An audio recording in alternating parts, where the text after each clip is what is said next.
vale. Acho que se você quiser abrir sua apresentação, compartilhar a tela, se apresentar um pouquinho, fica à vontade.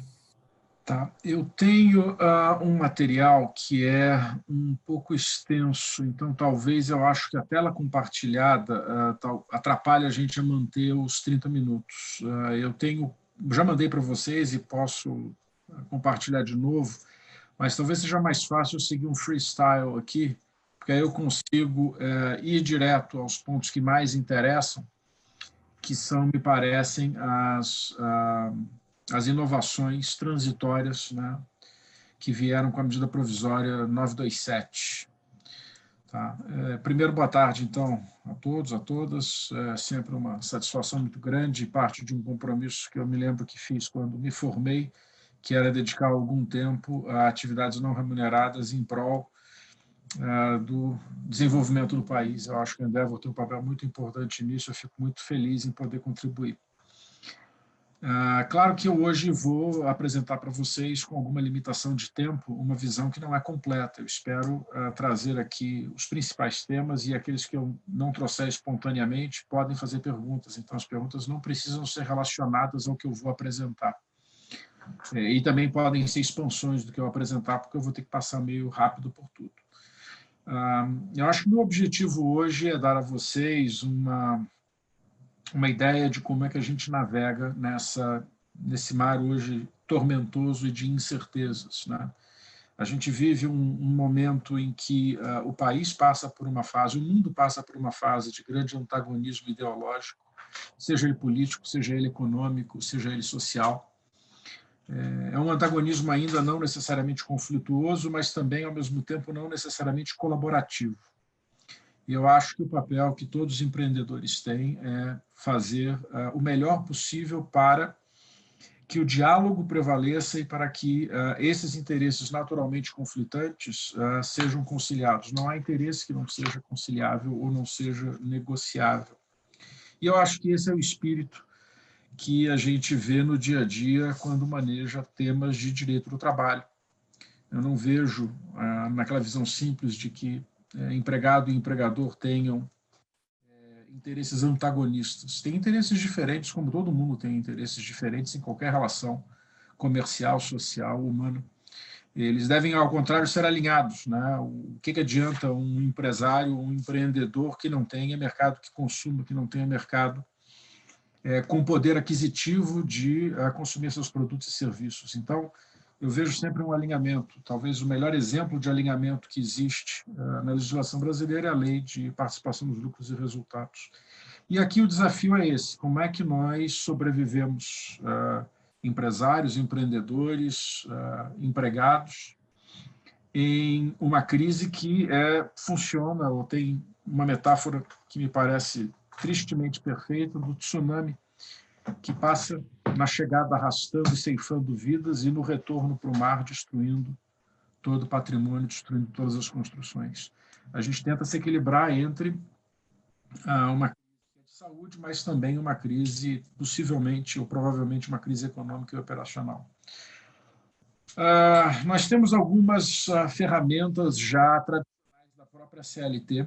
Nós temos também uma série de novidades que a medida provisória 927 trouxe. Antes de falar da 927, de maneira muito rápida, em benefício do tempo, queria só lembrar que, desde janeiro, nós temos a Lei 13.979, que prevê já a base jurídica para medidas governamentais, atos de governo, seja federal, estadual ou municipal, em medidas restritivas como isolamento, quarentena, restrição de entrada e saída, até a realização compulsória de exames e comunicação de condições médicas ou de condições de contaminação. É importante, para quem tiver tido acesso ou lido a respeito dessa lei, saber que ela, em relação às empresas, não cria obrigações e deveres novos, a não ser na hipótese de uma quarentena obrigatória, um lockout determinado pelo governo. O Brasil não chegou a esse ponto, mas alguns países, a gente vê pelo noticiário que sim, seriam faltas abonadas. De resto, todas essas medidas, quarentena, restrição, etc., são medidas que o governo pode impor, a empresa não pode impor. A gente vai ver que tem medidas alternativas de contribui para algum isolamento, mas que não é uma quarentena, e que a parte toda médica de exames compulsórios e compartilhamento de informações é direcionada aos médicos e não às empresas. As empresas têm que cuidar demais com a LGPD, porque informações pessoais sobre saúde são informações sensíveis e não podem, então, ser facilmente, livremente processadas e muito menos transmitidas. A única hipótese é da própria Lei 13979, que prevê que o governo pode requisitar, então, informações. Mas, se não houver uma requisição governamental, a empresa que, por acaso, receber um atestado de um empregado, um telefonema de um empregado dizendo que testou positivo e está em casa, deve guardar essa informação com sigilo. E o melhor exemplo disso, para agora já dar um pouco de sentido prático a esse comentário, é que, frequentemente, o Departamento de Recursos Humanos recebe ligações de gente que não pode comparecer, dizendo, olha, quando eu ficar bom, eu volto e levo meu atestado para dizer que eu fiquei doente. E no caso do Covid, aliás, não sei se é o Covid ou a Covid, eu vou chamar de o Covid, porque o vírus, mas talvez seja a doença, então, enfim.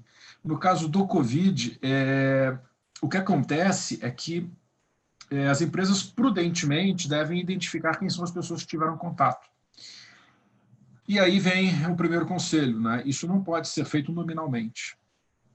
O RH tem que se organizar de uma tal forma que identifique e comunique a essas pessoas que estiveram em contato, que elas estiveram em contato com alguém possivelmente suspeito e recomende que elas, então, guardem essa quarentena, né? Mas esse período aí de incubação, que é de 15 dias ou 14 dias, em observação. E aí a gente vai ver, pode, por exemplo, ser em home office. Não é uma licença médica, é um período de observação, é um período que a prudência e o dever de cuidar do bem-estar geral do ambiente recomendam que a pessoa fique isolada. Mas sem dizer, olha, João, você trabalhou com a Maria apresentou. Essa é uma informação sensível, não deve ser compartilhada. Tá? Indo à medida provisória, que é o que eu acho que interessa mais hoje, quer dizer, o que a gente tem? Nós temos aqui uma série de modificações temporárias que garantem ou permitem à empresa manejar algumas funções ou algumas condições que já existiam, só que de maneira mais livre, né? A empresa é capaz de tomar algumas decisões e implementar algumas decisões por si só, por sua iniciativa apenas, sem precisar de consentimento, como também pode conseguir consentimento individual para algumas coisas que tradicionalmente precisam de acordo coletivo, ou precisam de acordo coletivo. Então, assim, de maneira muito simples, o que a medida provisória proporciona é uma maior flexibilidade de algumas ferramentas tradicionalmente disponíveis. Tá?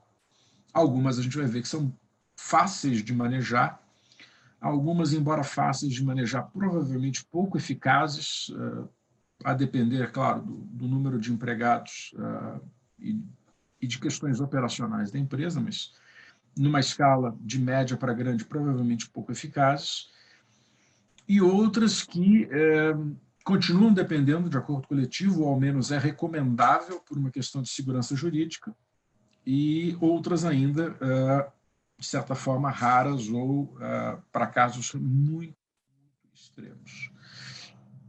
Antes até, eu estava me lembrando aqui de uma anotação, eu estou aqui do meu lado com meu Deus, a fonte está tão pequena que eu não consigo ler, com o decreto, que é importante para vocês terem em mente, o decreto 10.282, ele tem uma lista, eu não vou ler aqui, mas só para referência de vocês, do que são os serviços essenciais. Isso já é uma regulamentação da Lei de Janeiro, e a importância disso é porque, na eventualidade da decretação de um lockout ou de uma quarentena, um isolamento compulsório por ordem governamental, esses serviços continuam funcionando. Tá? Então, são as assistência à saúde, em geral, assistência social, atividades, serviços públicos, como telecomunicações e internet, Eu estou lendo aqui os que provavelmente interessam mais a setores de tecnologia, deve ter um público aí nessa área. Serviços de call center, que mais? Tem aí todos os serviços públicos, etc., indústria de alimentos. E, indiretamente, mais adiante, é uma lista longa de 30 e tantos, 39 itens, não.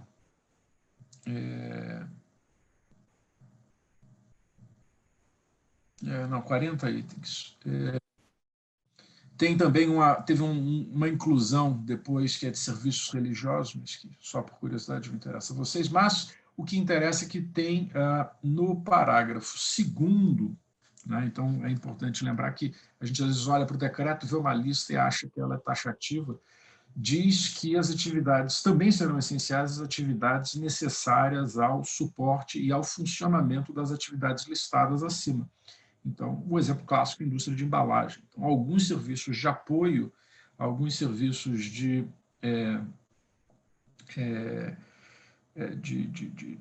necessários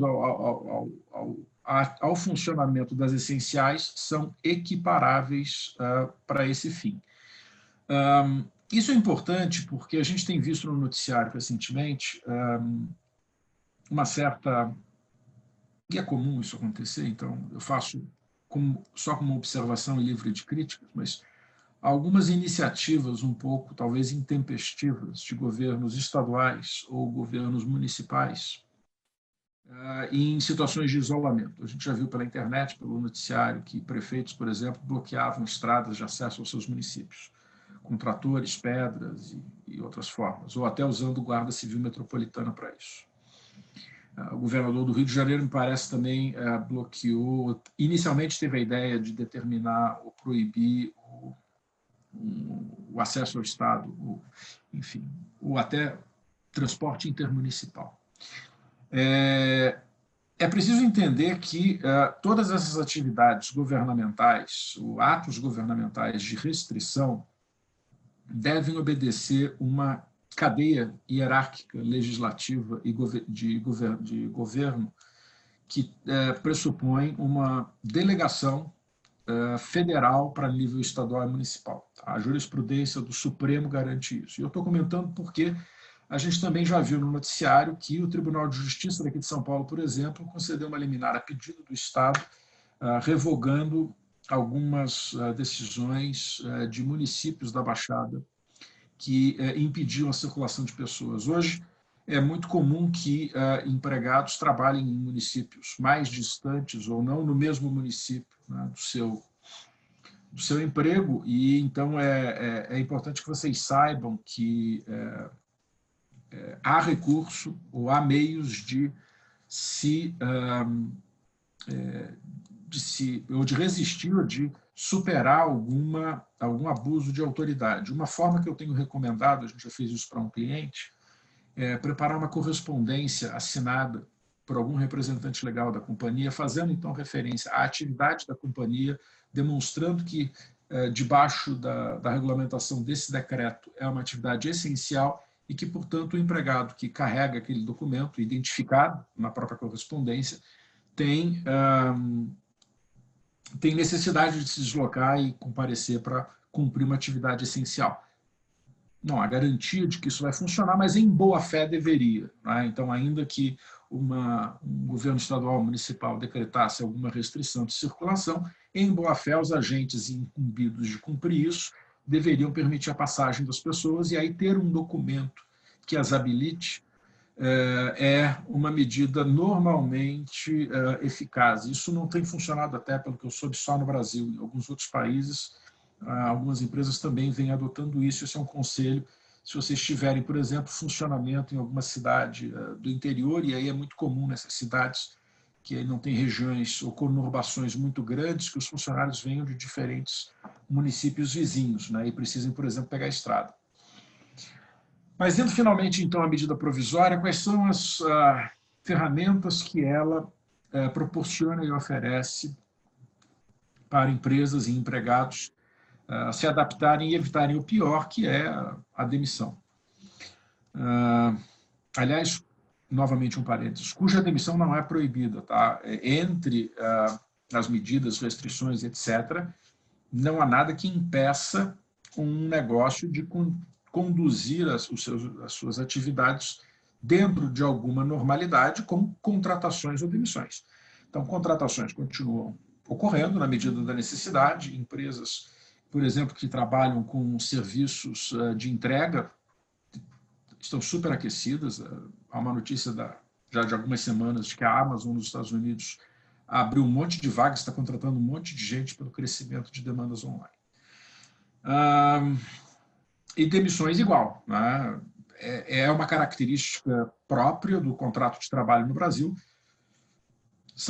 Seria talvez antipático agora, né? Visto que a empregabilidade fica um pouco ameaçada, mas não há nenhum obstáculo, nenhum impedimento. Já vou adiantando, porque essa talvez é uma pergunta que ocorra, porque eu tenho recebido isso com alguma frequência. Bom, mas sendo o nosso objetivo tocar a vida com alguma normalidade, preservar os negócios, como é que a gente se adapta a isso? A primeira forma é o trabalho remoto.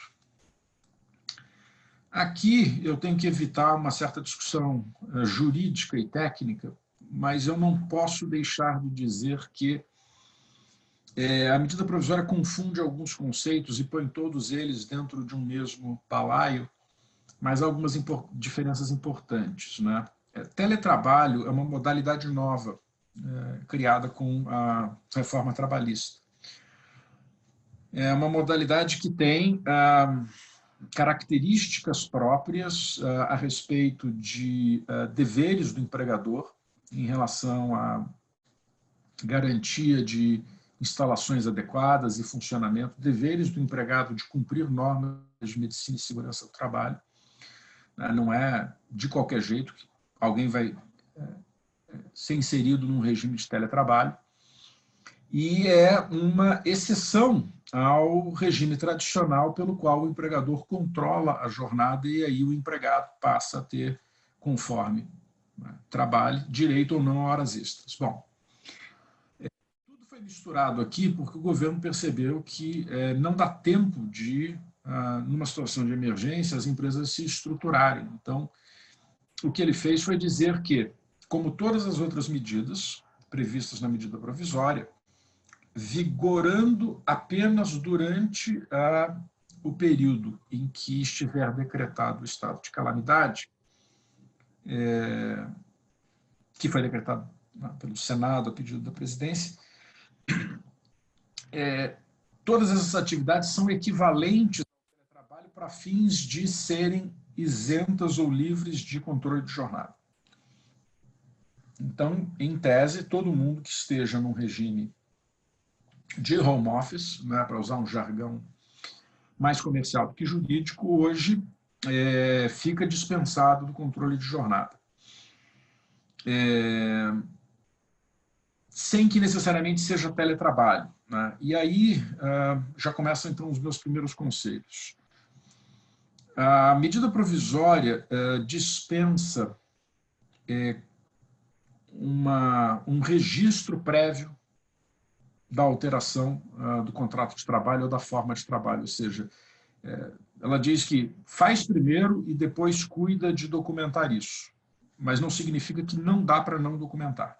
O primeiro conselho é todo mundo que escolher ou precisar, ou decidir que é importante, necessário, conveniente, colocar as pessoas trabalhando remotamente para, de alguma maneira, contribuir a um recolhimento voluntário, a uma quarentena voluntária, sem paralisação das atividades, é recomendável produzir um documento, e depois até eu tenho que ver com o Endeavor como é que a gente pode fazer isso, mas eu até tenho um modelo, claro que, como todo modelo pode precisar de adaptação, de ajuste e tal, mas eu tenho um modelo que eu posso oferecer até como contribuição para esse momento difícil e de emergência que está todo mundo passando, mas que é aconselhável assinar porque o empregador tem, tradicionalmente, um encargo muito grande, que é o encargo de provar qualquer divergência no caso de um litígio. Então, ainda que essa formalidade seja dispensada de início, é bom ter,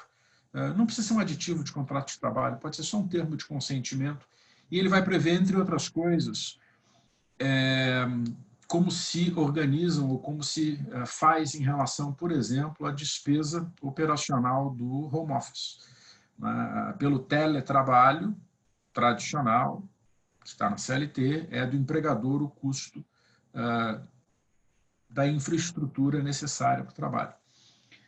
Aqui as opções são ou o empregado usa a sua própria estrutura, e inevitavelmente vai ter que ser assim, ao menos com conta de eletricidade, ou a empresa provê em comodato equipamentos para isso, que podem naturalmente ir desde o notebook até um celular, e o próprio celular, então, com serviço de internet que o notebook possa usar. Mas, de qualquer forma, também é muito comum que as pessoas usem os seus próprios serviços domésticos de Wi-Fi. Então, é importante que esse documento registre isso. E aí tem duas maneiras de se fazer. Uma, arbitra-se um valor meridianamente aceitável, que não é um valor muito alto, evidente, ou é possível fazer uma espécie de compensação entre esse gasto adicional que, em tese, o empregado vai ter no aumento do consumo de energia ou da sua banda de internet, com despesas que o empregado teria se fosse trabalhar com veículo próprio. Né? Muita gente usa serviço de transporte público, mas muita gente não usa. Muita gente não tem vale transporte, usa o próprio carro, usa aluguel de patinete ou o que seja para trabalhar, paga fretado, enfim. E são despesas que deixam de ter quando estão em home office. A compensação dessas duas despesas é possível, tem até precedente de jurisprudência, embora não são muitos, né, porque a situação é rara, mas isso é uma recomendação possível. Tá? Há um cuidado adicional que é o seguinte, tem um dispositivo que diz que mensagens, na medida provisória, mensagens fora do horário de trabalho não são tempo à disposição, não são regime de sobreaviso e só podem ser considerados tempo à disposição, regime de sobreaviso, se o acordo coletivo de trabalho, a convenção coletiva de trabalho contiverem essa previsão. Eu recomendo muito cuidado. Às vezes a gente pode se entusiasmar ou ter um excesso de confiança em relação ao que a lei prevê, porque esse é um tema muito sensível. Saiu uma estatística agora recente do TST, hora extra, de longe o item mais litigado no Brasil. Não só pela sua recorrência, mas porque é um item muito caro, com todos os acréscimos que ele tem na folha de pagamento. Então, eu continuo recomendando, a despeito dessa previsão da medida provisória, que uma mitigação prudente de riscos é manejar com muito cuidado mensagens fora do horário de trabalho, se preciso fazê-las de maneira pontual e, sobretudo, não fazer isso como fosse uma espécie de check-in, check-out, uma forma de, indiretamente, a empresa ou supervisor exercer sobre quem está em home office uma espécie de supervisão remota, porque isso pode ser, e provavelmente será usado como uma forma de dizer que, a despeito da exceção legal de que não há controle nesse regime, então, equiparável ao teletrabalho durante esse período, a empresa encontrou meios de controlar, e tendo meios efetivos de controlar, ela passa a ser devedora das horas extras porventura trabalhadas. Então, eu recomendo que todas as políticas de teletrabalho, home office, trabalho em domicílio, sejam cumpridas, se possível, dentro do horário normal de trabalho, tá? Que os comunicados sejam todos eles documentados como rotinas de trabalho compatíveis com o que o empregado já cumpre no escritório.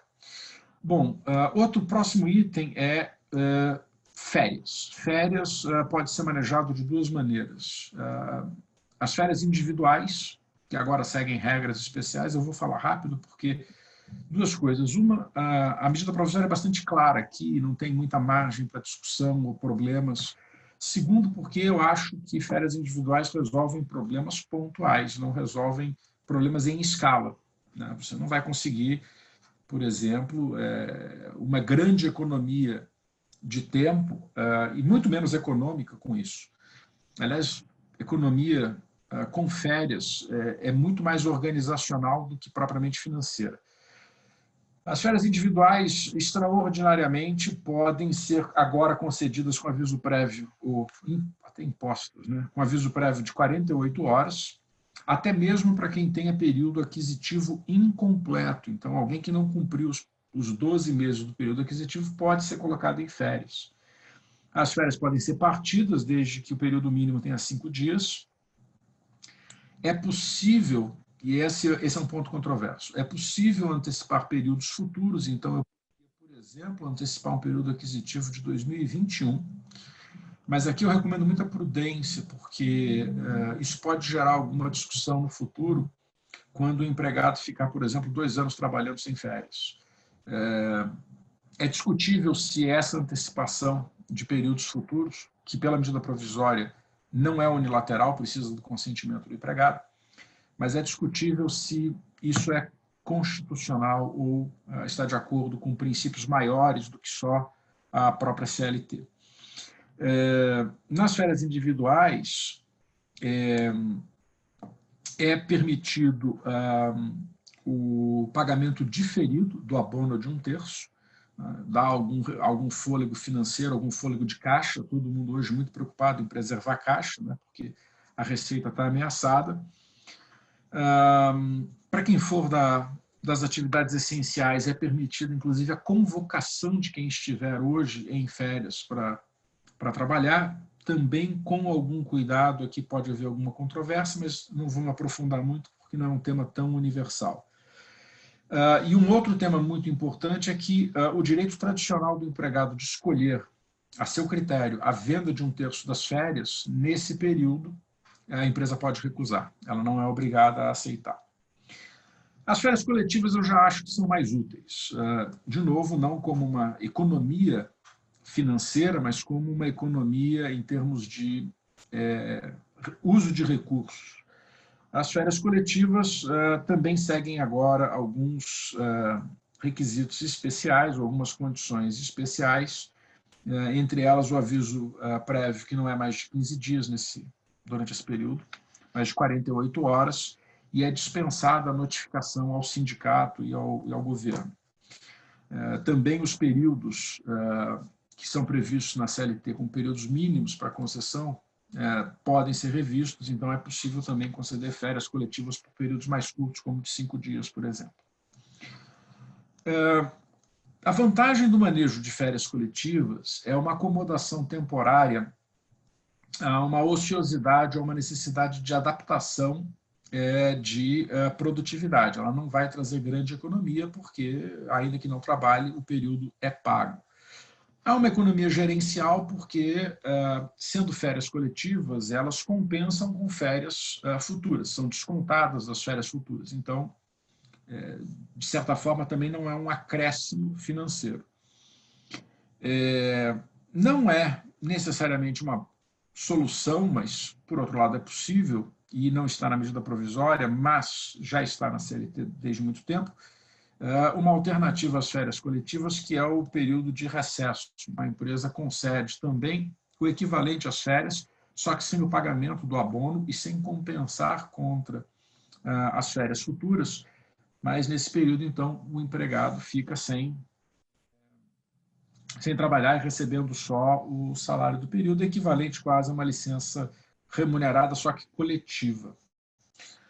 Outro item da reforma, que é mais curioso do que talvez útil, é a antecipação de feriados não religiosos com aviso de 48 horas. De novo, isso te dá um fôlego curto em termos de manejar a presença das pessoas, talvez para alguma adaptação de momento que se precise fazer, mas não é algo que vá, supondo que a gente ainda vai passar por um período um pouco longo, grande refresco.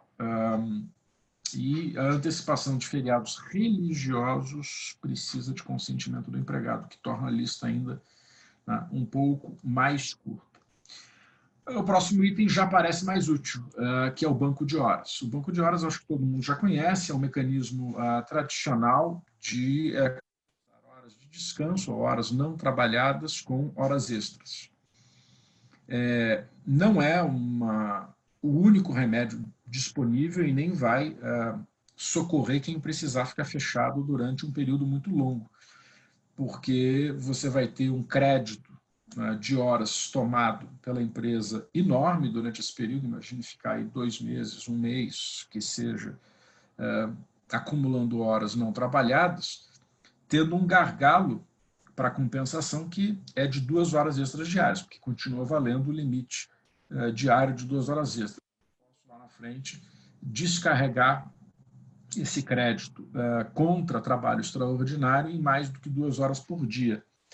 Por outro lado, a gente ganha um período mais longo de compensação. Ela pode ser até de 18 meses, indo além do período tradicional, que é de 6 ou de 12 na CLT, dependendo se é acordo individual ou coletivo. 6 para acordo individual, 12 para coletivo.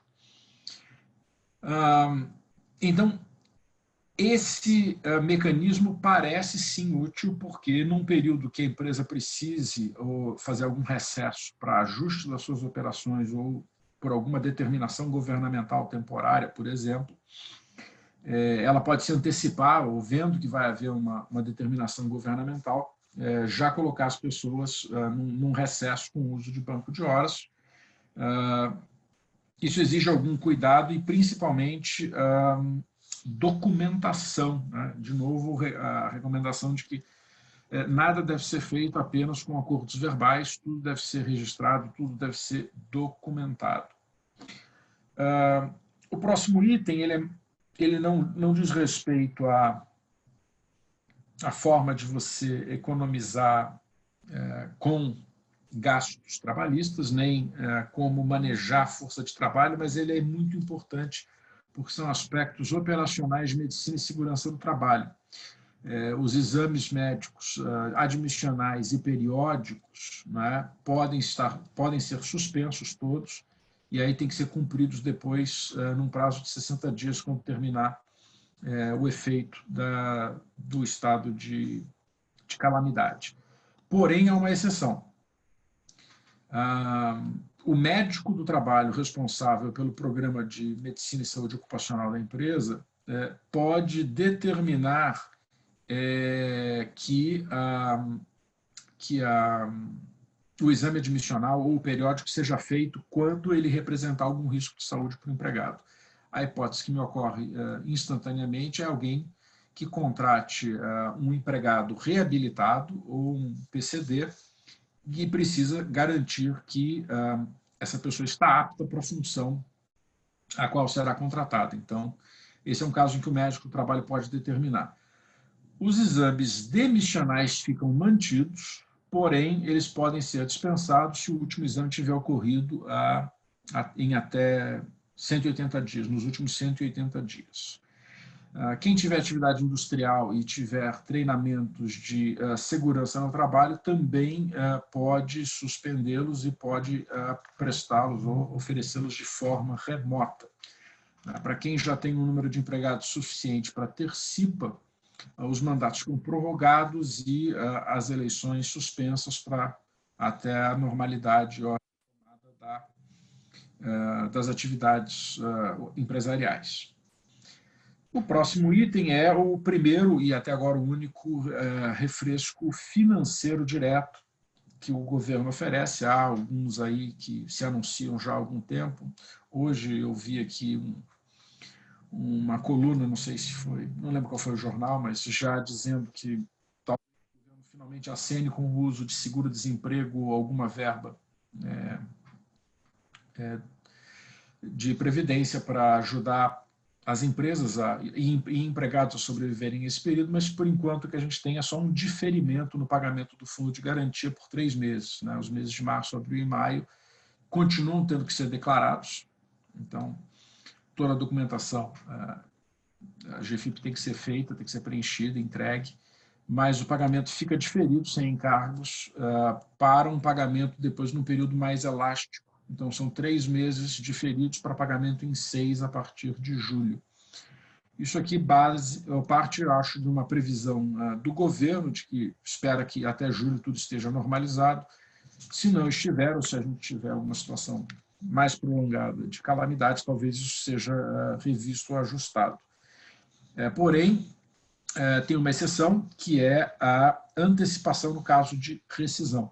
Então, contratos de trabalho rescindidos obrigam a empresa a antecipar essa verba, porque aí ela já não é mais uma verba custodiada e arrecadada pelo governo, mas é uma verba devida para o empregado.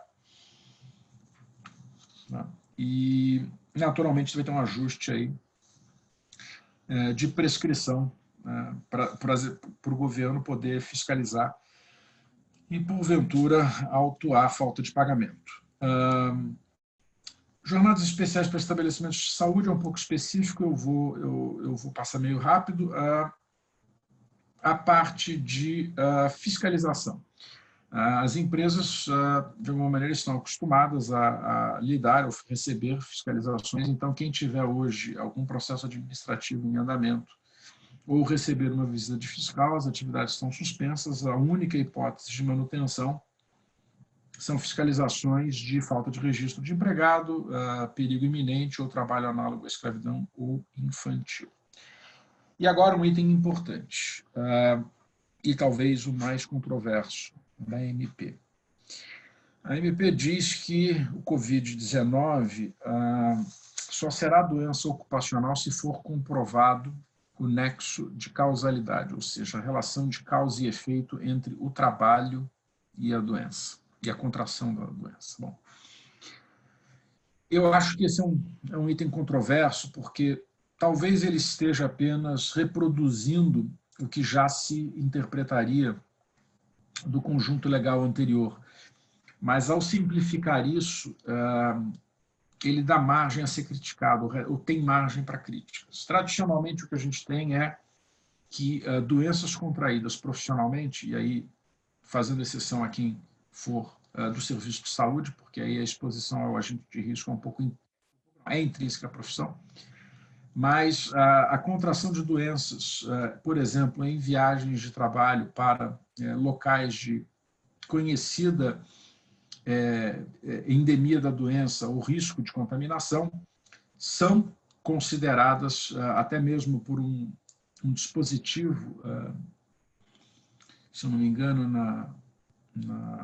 na Lei de Custeio de Benefícios Previdenciários, que determina a equiparação com doença ocupacional, aquelas doenças que são contraídas em razão, então, de uma atividade profissional. E aqui, eu acho que, então, esse artigo é desnecessário, esse item é desnecessário, porque se alguém hoje ou recentemente for como empregado designado para viajar para um local de alto risco de contaminação e pelo período aí de incubação e desenvolvimento da doença, apresentá-la, provavelmente terá direito a ser reconhecido como doença ocupacional, com, então, direito à estabilidade no retorno ao trabalho e talvez até indenização. E como é que nós fazemos agora no caso de pandemia? Então, qualquer viagem no caso de pandemia, que o mundo inteiro se tornou contaminado, está em risco de contaminação. Qualquer viagem representa um caso, um risco de doença ocupacional. Eu recomendo prudência. Eu diria que viagens locais que não necessitam de passar por aeroportos, provavelmente não. Viagens internacionais a locais, notoriamente com alto índice de contaminação, certamente, mas mesmo viagens internacionais a locais que não estejam classificados pela Organização Mundial da Saúde como de alto risco, podem sim considerar, ou podem representar sim um nexo de causalidade pela passagem pelo aeroporto. Então, esse é um cuidado que a gente tem com viagens para o exterior. Para quem receber viajantes para o exterior, a recomendação é o uso, e aí compulsório, de home office, não mais voluntário, porque há uma prevalência do interesse coletivo das pessoas da empresa em preservar um ambiente de trabalho saudável, um ambiente de trabalho livre de riscos. Então, recebendo algum viajante, seja ele cliente, seja ele empregado, é prudente evitar reuniões de negócios, reuniões de trabalho, fazê-las todas remotas. Por outro lado, isso é uma medida que todo mundo já tem feito. Daqui para frente, vale mais em retrospectiva para avaliar qual é o risco que as empresas hoje tenham tomado. Por fim, antes de passar para as perguntas, falando rapidamente sobre a reação, como é que as empresas devem reagir se, então, um empregado anunciar ou comunicar que ou tem suspeita ou uma confirmação. Primeiro, há uma diferença, porque há uma contingência muito grande hoje de procura e de busca por exames. Então, o protocolo é que os exames só são realizados com pessoas ou de grupos de risco ou já com sinais muito firmes ou muito claros e graves da doença. Casos que aparentam ser sintomas leves, a pessoa é recomendada ficar em observação, e isso não é atestado médico. Esse é um caso em que o isolamento voluntário, a quarentena voluntária deve ser feita, mas não é afastamento, não equivale àqueles 15 dias então, que a empresa tem que pagar para o empregado doente com atestado. O atestado é dado àqueles então, que têm um diagnóstico, se não confirmado, do Covid, mas um atestado médico para ficar em casa e descansar, fosse de Covid, fosse de H1N1, fosse de qualquer outra doença infecciosa. Então, cuidado ao analisar as situações daquilo que é só uma recomendação médica de quarentena para observação, então essa pessoa pode trabalhar em home office, não tem nenhum problema, daquelas que estão com o atestado, com ou sem a comprovação do teste, mas com a prescrição médica de repouso e descanso, e essas não podem trabalhar de jeito nenhum. No que diz respeito ao tratamento, apesar da escala e da magnitude, não é diferente do que ocorre com qualquer outro empregado que fica doente. Os primeiros 15 dias com atestado. A empresa é responsável pelo custeio do afastamento, a partir daí o empregado é encaminhado para o INSS.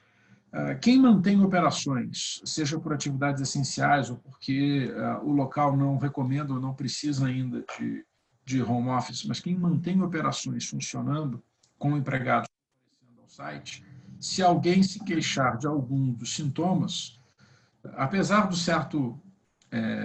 da certa preocupação que naturalmente ocorre a todos, de novo, não é diferente. Se um empregado aparecesse com conjuntivite, que é uma doença banal, trivial, nenhum risco de morte, mas altamente contagiosa, o que a empresa faria é encaminhar esse empregado para o serviço médico ambulatorial ou para a clínica com a qual a empresa mantém contrato, para que seja examinado, se for o caso, receba um atestado para poder, então, se afastar do trabalho. A empresa não pode, porque um empregado, como eu já disse lá no começo, porque um empregado se apresenta com alguns sintomas que podem aparentar ser de Covid, a empresa não pode obrigá-lo a fazer o exame. Pode, de novo, encaminhar o médico, e o médico determina se é caso de afastamento ou não, ou dessa quarentena voluntária. Então, como eu disse, no final das contas, não é exatamente muito diferente daquilo que a gente está acostumado a ver no manejo de empregados que adoecem durante o seu período de atividade. Por fim, dois itens um pouco controvertidos. Tá? O primeiro deles é a suspensão do contrato de trabalho. A medida provisória 297, por um dia, porque ela depois teve esse item alterado pela 298, ou 928, agora já embaralhei os números, 928. A 927, por um dia, vigorou um artigo que foi revogado pela 928, que era a suspensão do contrato de trabalho por 4 meses sem pagamento do salário, com direito a participar, ou com direito não, com o dever do empregado de participar de algum curso, de alguma atividade técnica ou de aperfeiçoamento profissional. Não é exatamente uma novidade, isso já existia na CLT, o que existiu nesse período foi uma modificação do formato disso. Não vou gastar tempo no que foi revogado, vamos ao que está na CLT. Existe na CLT já há alguns anos uma alteração, acho que feita pelo Fernando Henrique Cardoso, que prevê a suspensão do contrato de trabalho de 2 a 5 meses para a qualificação profissional. Porém, ao contrário do que aconteceu na medida provisória, que era mais simples, aqui a gente tem 3 passos, ou 3 etapas, ou 3 portões a serem ultrapassados. O primeiro é acordo coletivo com o sindicato. O segundo é adesão voluntária pelo empregado, que ele não pode ser forçado a aderir a esse programa. E o terceiro é completar esse ciclo, a empresa informar ao sindicato quem são os empregados que aderiram. É permitido, nesse modelo, a empresa oferecer uma bolsa, uma ajuda de custo que não tem natureza salarial e até a manutenção de benefícios durante o período. É uma alternativa, um regime que fica descaracterizado se o empregado não cumprir, então, ou não, a empresa não oferecer ao empregado o curso, ou se o empregado trabalhar durante esse período.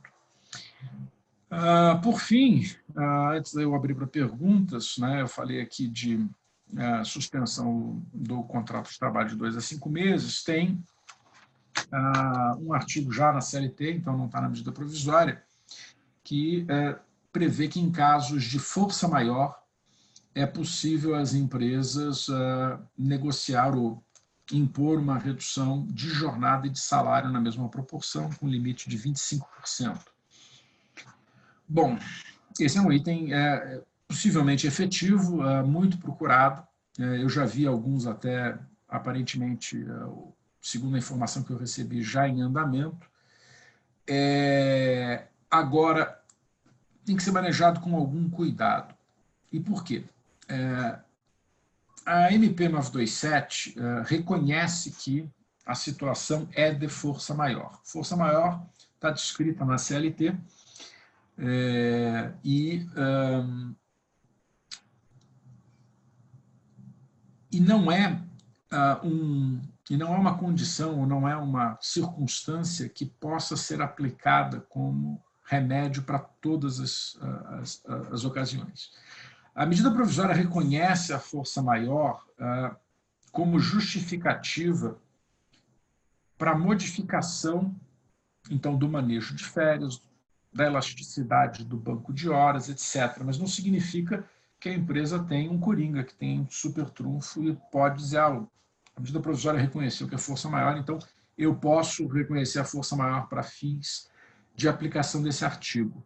É uma tese, é possível defender isso, mas eu diria que tem alguma controvérsia, porque tradicionalmente a redução de acordos de salários, tal e qual prevista na CLT, depende de acordo coletivo. E, então, todos os casos que eu vi, ou já ouvi nesse período, têm sido feitos dessa maneira. Há uma teoria também que pode ser experimentada com alguma incerteza própria desses momentos críticos, que é a figura do empregado hipersuficiente, que então ganha um salário elevado e tem nível superior, ser capaz de negociar individualmente cláusulas ou condições normalmente reservadas a acordos ou contratos coletivos de trabalho. Então, há uma teoria, há uma tese que defende que esses empregados, então, poderiam negociar individualmente, já sem o sindicato, uma redução de jornada e salário nessa proporção. Eu acho que tem que ser sempre avaliado caso a caso, porque, como tudo que é novidade, né, é uma tese que pode ter tanto gente que apoia como gente que não apoia, e isso ainda não foi, até onde eu sei, testado no judiciário. E aí, muitas vezes, no final das contas, independente de qual seja a corrente que pareça para a gente mais correta, no final prevalece aquela da maioria do judiciário. Tá? Então, alguém tinha perguntado, acho que eu vi um spoilerzinho de pergunta aí, qual era o dispositivo da CLT, é o 501 que fala da força maior e o 503 que fala da redução de jornada e de salários na mesma proporção. E o artigo que o Fernando Henrique, eu disse que introduziu na CLT e que permite Então, essa suspensão de 2 a 5 meses é o 476A. Eu estou usando cola porque eu não consigo guardar número de cabeça de nada. Eu só consigo decorar a minha OAB porque ela tem 6 dígitos, e aí seria uma vergonha eu não lembrar disso, mas eu preciso de cola porque eu não consigo lembrar dos artigos. Eu lembro o que eles dizem, mas eu não lembro do número deles. Então, o 476A e os parágrafos que eu acompanho contém já essa previsão. Então, eu acho que eu cumpri um pouquinho, excedendo um pouquinho aí os meus 30 minutos, mas eu acho que a gente ainda tem tempo para perguntas e respostas, não? Olha, muito obrigado por explicar e clarear todos esses pontos. Acho que muita gente realmente estava com dúvida. Vou dar início às Desculpa, perguntas. eu esqueci. Para. Eu esqueci. Técnicas de negociação coletiva, né, que eu tinha prometido e que você anunciou, desculpe. Técnicas de negociação coletiva. Bom, não tem muita receita de bolo. Eu acho que isso depende principalmente do que eu chamaria de uma técnica de planejar e executar. Não dá para entrar numa negociação coletiva sem ter mapeado qual é o histórico do sindicato, ou seja, que tipo de acordo o sindicato já fez no passado, qual é o benchmark, qual é o padrão, sem identificar qual é o benchmark da própria indústria, né? Lembrando que as negociações coletivas elas podem ocorrer direto entre empresa e sindicato ou entre entidade patronal e sindicato. Então, a primeira coisa a ser feita é um mapeamento, é um big data de tudo que existe em termos de precedentes. E daí a gente ajusta e adapta isso à situação atual. Há sindicatos também que devem ser mapeados pelas suas centrais, porque muitas vezes há algumas orientações que transcendem a própria diretoria do sindicato e vêm das centrais sindicais. A Sindilutas é, por exemplo, uma central muito ativa e, portanto, com diretrizes muito fortes. Não sei se tem alguém aqui aí do Vale do Paraíba, mas eu tenho notícias já que em São José dos Campos e outras cidades da região, alguns sindicatos já estão se articulando para decretar estado de greve. Claramente não pode, mas é uma medida já que indica que esses são sindicatos pouco receptivos a qualquer medida que, de alguma maneira, imponha restrições ou representem, às vezes, riscos de demissão. Porque a ideia do estado de greve nada mais é do que o empregado não trabalhar, mas sem poder ter os dias de salário descontados e não poder ser demitido, porque é proibida a demissão. E se depois a greve vai ser julgada legal ou ilegal, é uma cartada que os sindicatos costumam jogar, frequentemente contando que, mesmo que a greve seja ilegal, tem uma acomodação e um acordo lá na frente. É importante, sempre que se vai a uma negociação coletiva, ter feito o dever de casa. E aí o dever de casa não é só o mapeamento. Fazer todo o estudo de considerações econômicas, é fazer todo o estudo das justificativas. Não adianta chegar lá e dizer para o sindicato, olha, todo mundo sabe que o setor está em crise. Não, não adianta. Tem que ter estudos que comprovem isso. Talvez o sindicato já esteja preparado, tenha passado por alguma negociação anterior e vai ser mais receptivo ou reconhecer mais rapidamente esses argumentos. Mas é preciso ter uma fundamentação operacional e econômica muito bem estruturada, muito bem preparada.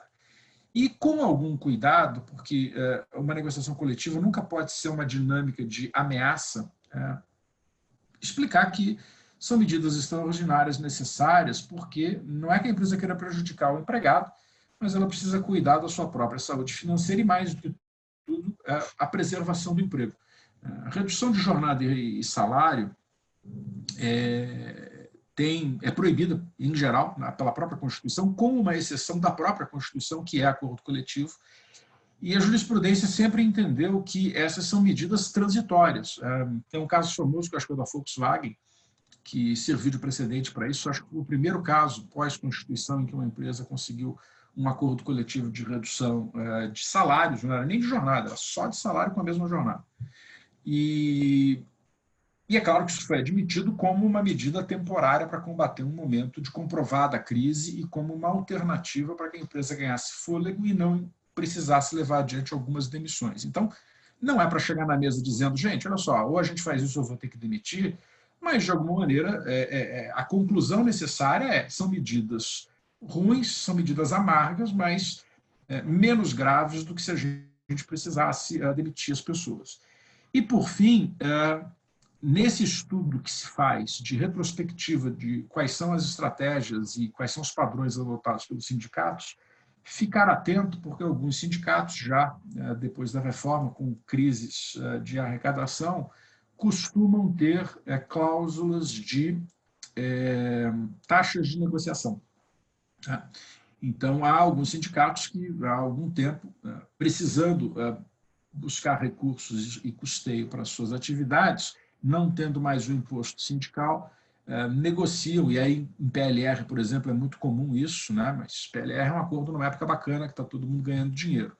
Mas eu não descartaria essa possibilidade. Eu não acho que a empresa tem que oferecer e nem tem que aceitar, mas eu acho que ela precisa estar preparada para que isso apareça na mesa e aí avaliar o quanto isso é factível e, sobretudo, sendo justamente um momento em que a empresa vai lá buscar uma alternativa para continuar os seus negócios, é explicar que se está fazendo isso é porque não está sobrando dinheiro. E, por fim, lembrar o seguinte, a relação sindical é uma condição permanente. Tá? Então, toda negociação, ou toda abertura de um processo de negociação hoje pressupõe uma possível recorrência disso. Então, é se preparar de uma maneira permanente, não só para negociar esse acordo, mas para ter alguma exposição ou alguma negociação futura, em época que a economia esteja melhor, vinda do próprio sindicato. Por exemplo, Sindipd, aqui de São Paulo, que tem base estadual, então todo mundo que é de empresa de tecnologia aqui em São Paulo vai entender o que eu estou falando, já publicou esse ano, no seu site, que pretende negociar individualmente com todas as empresas que têm mais de 100 empregados e, coletivamente, um acordo para aquelas que têm menos de 100. Então, há sindicatos que são mais ativos. Procurá-los agora nada mais é do que você iniciar, se já não tem uma relação sindical anterior, e aí, se tiver também, já conhece todos esses conselhos que eu estou dando, mas se você for pela primeira vez se engajar numa negociação coletiva, é se preparar para uma dinâmica que pode se tornar recorrente, e não só em momentos de crise, mas em momentos, às vezes, até ao contrário, da economia indo melhor, o sindicato bater na porta e dizer, olha só, está na hora da gente ter um acordo de PLR. Então, é compreender que qualquer negociação sindical se insere num contexto permanente, num contexto mais longo. Pronto, desculpa, agora não interrompo mais e aguardo as perguntas.